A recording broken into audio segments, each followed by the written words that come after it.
En el último tiempo, la carrera de Clint Eastwood ha decantado en adaptaciones de hechos reales, comenzando por, si se quiere, los más populares o relevantes, como pueden ser los acontecimientos en Sudáfrica vividos antes y durante la Copa Mundial de Rugby de 1995, en la película Invictus, o las dos caras de la moneda de una misma guerra dentro de Bandera de nuestros padres por el lado estadounidense y Cartas de Iwo Jima desde la perspectiva japonesa, o como puede ser la historia de vida de J. Edgar Hoover, una de las autoridades más reconocidas por haber sido el primer director del FBI, como así también de tener respectivas acusaciones de corrupción. Pero Clint Eastwood también decidió enfocarse en las historias menores y menos conocidas de la vida real, ya sea por elegir personajes laterales a lo global, como puede ser el soldado Chris Kyle en American Sniper, o individuos aún más terrenales, como es el caso de la mujer que recibe otro hijo en El Sustituto, los jóvenes que evitan un atentado en el tren a París, el piloto que debe ser juzgado por la sociedad y las autoridades a partir de un acto de pura presión en Sully, o un padre entrado en años que termina convirtiéndose casi sin querer en uno de los traficantes más buscados del país en La Mula.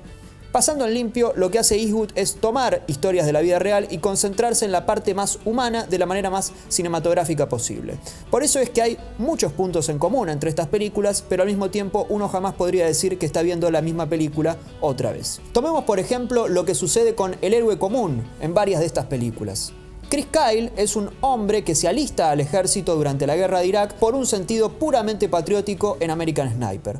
Una vez allí, su vida se convierte en un infierno, dándose cuenta que la vida humana realmente vale cero, al punto tal que termina asesinando a un nene y solo recibiendo cumplidos o palabras como "son las reglas del juego", tratando de bajarle el precio a una acción repudiable. Es aún más paradójico que Kyle, minutos luego, recibe la noticia de que su esposa está embarazada. Pero aquello, lejos de ser una gran noticia, se convierte doblemente en un infierno. Por un lado, la guerra como un espacio sin límites donde vale todo y como un lugar que en todo caso puede ser una consecuencia, pero jamás un lugar soñado para ninguna persona. Y por otro lado, tener que volver a la vida normal después de haber visto y vivido situaciones enormemente traumáticas. Esto lleva a que esa irónica muerte y resurrección de la que hablábamos sea más una maldición que un respiro. Porque cada vez que Kyle mira a los ojos a su propio hijo, recibe el recuerdo de aquel niño al que le quitó la vida. Por eso, lejos de ser una película patriótica, como se suele decir, American Sniper es la película que se encarga de bajar a tierra ese deseo y mostrar el precio a pagar. Con El tren a París, Clint vuelve a abordar el tema de jóvenes que se alistan a voluntad, pero en este caso puntual se concentra en la mirada de la sociedad sobre personas que vivieron frustradas, que nadie quiere ser, que no son inteligentes, que difícilmente sean queridas por el público, no porque hagan algo malo, sino porque no parecen ser especiales, pero que sin embargo terminaron siendo héroes por una virtud afinada. En este sentido, se estrecha las manos con Sully respecto al héroe común del día a día, con apenas una especialidad que salva a todos, pero en este caso puntual invierte el orden. Mientras que en Sully veíamos el hecho, luego seguíamos la vida de Sully post-hecho, hasta llegar a la recreación del mismo sobre el final. Acá en El tren a París vemos parte del hecho en el comienzo, luego la vida de los héroes mucho antes del atentado, hasta llegar ahora sí al tren al final. Pero como en Sully, el hecho, si bien significativo, es muy escueto, pero sumamente útil para ver cómo reaccionan los personajes, siendo esto lo que más le importa a Eastwood en todas sus películas. Y es inteligente lo que hace Clint en El tren a París porque juega con el conocimiento previo del espectador. Y de esa forma seguimos la vida de personajes siempre relegados, pero que sin saberlo se estuvieron preparando toda su vida para ese momento. Ese breve momento donde hay que actuar y donde nadie parece atreverse. En resumen, tanto El tren a París como American Sniper expresan dos caras distintas de alistarse. Una repleto de sueños y luego frustraciones, y otra que sucede al revés. Pero en The Mule lleva a un extremo quizás superior al héroe común.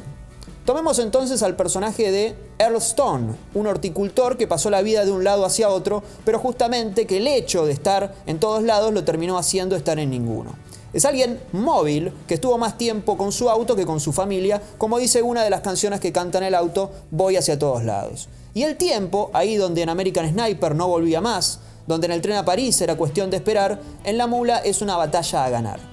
Porque el personaje de Clint parece esperar a que el tiempo lo espere a él. Y de ahí sus llegadas tarde, porque siempre está llegando tarde a todos lados. Por un lado, al cumpleaños de su hija, llega tarde a la ceremonia de graduación de su nieta, llega tarde a las entregas de droga, incluso llega tarde a la cárcel porque debería haber ido preso mucho antes si lo hubieran agarrado. En resumen, él está pidiendo al tiempo que lo espere a él, al punto tal que Internet le quita su empleo y él, en lugar de querer aprender a utilizarlo para encontrarle la vuelta, sigue sin saber enviar un mensaje de texto. Con el tiempo va a aprender, pero con su tiempo, no con el de los demás. Y recién sobre el final es cuando va a comprender que el tiempo es uno solo y se comparte con todos. Y ahí es donde llega la hora de hacerse cargo, de ir y pasar su tiempo preso, compartido con todos los demás prisioneros, y así poder darle un ejemplo a su familia. Pero como una característica aún más recargada de este héroe común, Earl Stone es también un personaje olvidadizo.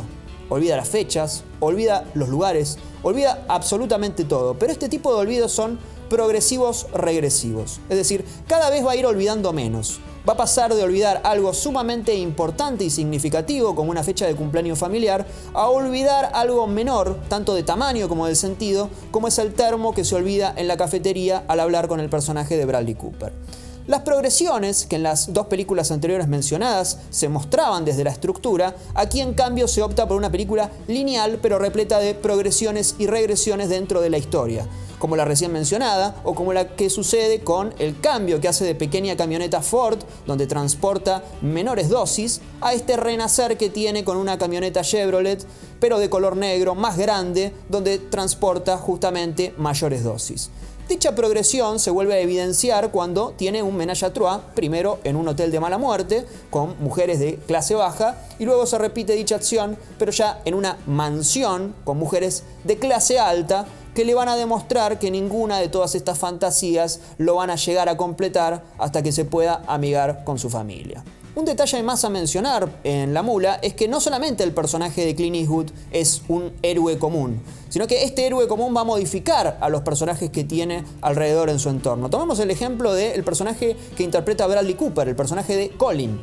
Tenemos este paralelismo entre el que no sabe enviar un texto, como Earl Stone, y el que se olvida de enviarlo, que es el personaje de Colin. Pero más allá de esta obviedad, Cooper habla 2 veces con la esposa por el celular, siempre vía texto.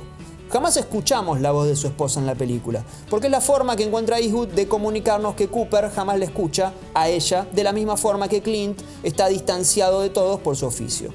Ampliando los paralelismos, el personaje de Earl Stone, es el personaje que podría llegar a ser Cooper si sigue por ese camino. En cambio, el personaje de Michael Peña, compañero de Colin, que dice al comienzo que tiene 5 hijos, que siempre tiene tiempo para ir a la casa y estar con ellos, es el personaje que podría llegar a ser Cooper si escucha al personaje de Clint. Es decir, los dos caminos posibles para Colin están representados en estos dos personajes. Algo similar sucede con los personajes de Julio y Gustavo. Julio comienza siendo un matón exasperante y con el correr de los minutos se ablanda al conocer a Clint. Ahí es cuando Clint lo aconseja y aparece Gustavo como nuevo jefe. Acá, Gustavo es lo que era Julio antes de conocer a Clint o lo que puede llegar a ser Julio si no escucha a Clint. Todas estas conexiones entre un hombre común y su entorno, con el que pareciera no tener nada que ver, pero con quienes en realidad mantienen vínculos de los más estrechos, hacen que la película pueda amalgamar todas las que mencionamos anteriormente y de una forma tan refrescante como simple e universal. Esto es un breve análisis de cómo Clint Eastwood se concentra en las pequeñas historias de la vida real, encontrando ahí una fórmula para intentar entender más a la vida a través del cine.